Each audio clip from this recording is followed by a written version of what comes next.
Are you worn down by teaching a kid or a group of kids sight words and it never seems to stick? Or you're teaching them phonics over and over again and nothing seems to stick? Have you had kids like that? I know you have. I have worked with them. Whether they are 5 or 15, we will probably all encounter students like this.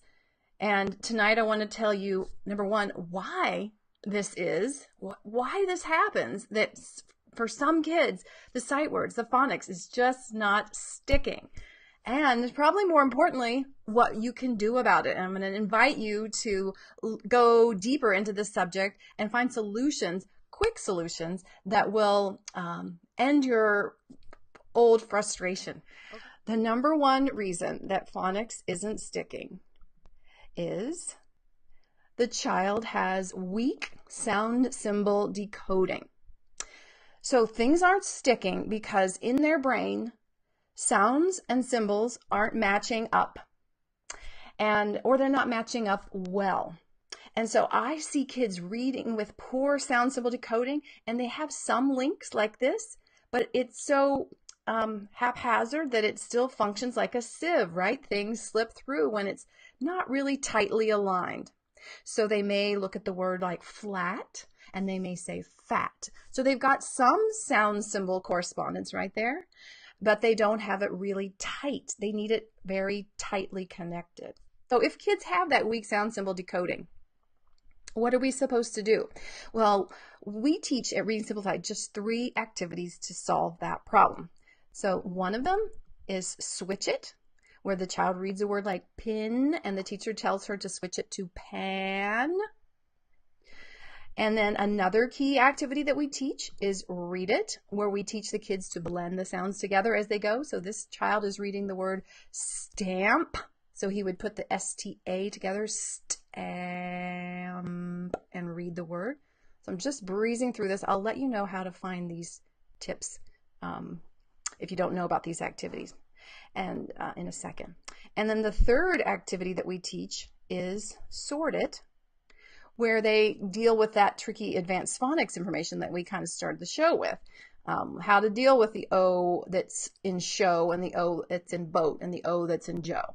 So those 3 activities together are really all it takes to solve that sound symbol decoding problem. And I have been sharing a complimentary on-demand workshop about those 3 activities for a while. A complimentary workshop. It's called 3 Activities a Day to Keep Reading Difficulties Away. Okay, so when you have weak sound symbol decoding, you really have to go to the foundation and bolster it and give kids these core foundational skills that they lack, so that they see how each symbol, like the F, is connected to a sound like F, or that the symbol of GE, the 2 letters together, is connected to the sound J. So those 3 activities that I just mentioned will shore that up.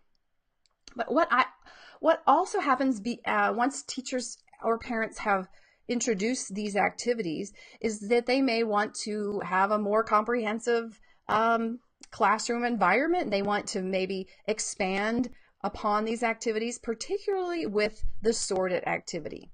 So sort it is the hub of a lot of what we recommend here at Reading Simplified. It's the main activity on which a lot of other things kind of circle around.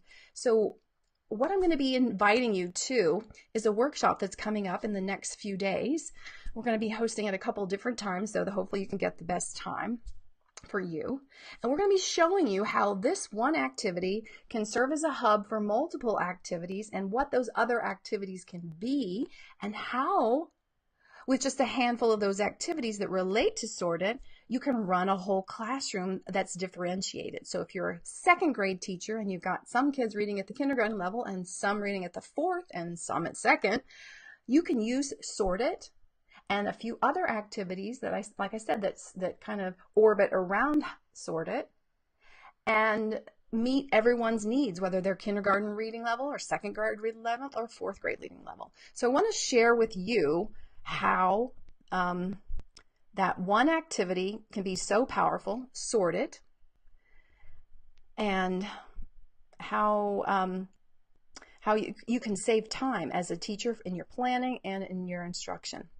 So this is a little bright image. I hope it works though. The idea here is that this is what we'll be presenting in this upcoming workshop. So Sorted, as I said, is like a hub, and there's a few other activities that we can do, but we can plan an activity at the beginning of the year, and maybe we do it every Tuesday, and each group that we have is at a different level, so they pick different levels of that activity, but the activity stays the same. In other words, we don't have to recreate the wheel in our word work centers every week. Doesn't that sound like a good idea? And so I invite you to go to readingsimplified.com/sticky to find out about how you can get into this workshop that's coming up. It's going to be an hour of core content. You're going to understand why Sorted solves the phonics stickiness problem, and how a system that connects with it will save you time and also get the brain to have the phonics to stick. Why is it that it's not sticking? It's not sticking because they don't have sound symbol connections. And switch it and read it help reorient sound and symbol so things start to line up. But then there's still a lot of stuff that the kids have to learn, right? Because they still have to learn all that crazy advanced phonics stuff, like what you see here. The O can be all these different spellings. The E sound could be the E in he, the E in meat, the E in field, the E in many, and other E's. And so how do they get all that phonics information into their head quickly? Well, Sorted is a fabulous way to do that because it is a mental schema or a graphic organizer. That's a way of filing information all in an organized way. It's not haphazard. That's number one. Number two is we have that key sentence, and the key sentence is so important for getting the key spellings to stick. So go home to show the boat to Joe. That's the key sentence for the sound O, and it has all the key spellings for the O sound. The O in go, the O in home, the O in show, the O in boat, and the O in Joe. And for each sound, we have a key sentence. And those key sentences, again, they're kind of like that hub for us for the week. We keep referring our kids back to that mental framework or mnemonic that helps them remember everything in one kind of mental file folder, if you will, about the O sound. And the next week we build on that and do the E sound. And that's back to how we can be saving so much time with these little system I'm going to show you about Sorted as the hub and some other activities that support it. You do one sound a week. And so it can take sometimes just as little as 12 weeks to learn almost all of the most important phonics sounds that kids, and their spellings that kids need to be able to read well. So that, if you know much about reading programs and phonics programs, that is a heck of a lot faster than the mainstream approach.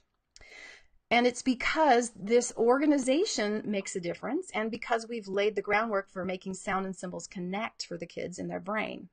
So those are some of the key ingredients that makes this such a powerful system and helps you from getting overwhelmed. When kids don't understand how sound and symbols match up, doing something like switch it, let's switch flat to fat, or let's switch stomp to stump. What do you have to do to switch stomp to stump? The kids' wheels really have to turn, and they really have to get that sound symbol matching, and so the foundation shores up, and they finally realize how the code works. And when they realize how the code works, it's like they have filled in that sieve, that mental sieve, and things start to stick. They build on top of this more quickly after you shored up the foundation and made sure that sounds and symbols stick. Here is an example of the freebie that you will be receiving if you join us for the readingsimplified.com/sticky workshop. It's called Making Phonics Stick. I hope that you will join us and learn how this one activity, Sorted, can be the hub, a simple hub of a system that saves you time and really accelerates your students' reading achievement rapidly. When I work with students privately, on average, they get to grade level with these types of activities in about 12 hours of one-on-one instruction. So if you were to look at other stuff in the research literature with struggling readers or dyslexic readers or students who are behind or beginners, you would see numbers like 70 hours or 120 hours. So 12 is really slicing it out quite a bit. So after 12, most of them are strong decoders. They may need to practice their fluency some more, but they have that foundation really solid, and then they're growing like a good reader and not like a struggling reader. So I hope that you will give one of these workshops a try wherever you are in your Reading Simplified journey. Please join us for the workshop that is best suited to your current understanding of Reading Simplified. So again, if you're brand new and you don't know what I'm talking about with Switch It and Read It and Sort It, then go to readingsimplified.com/event and check that one out. But if you have seen that workshop and you're ready for the next step, then this would be a good one for you. readingsimplified.com/sticky. And we will work together in that workshop to discover how Sort It can be the system to making your phonics stick.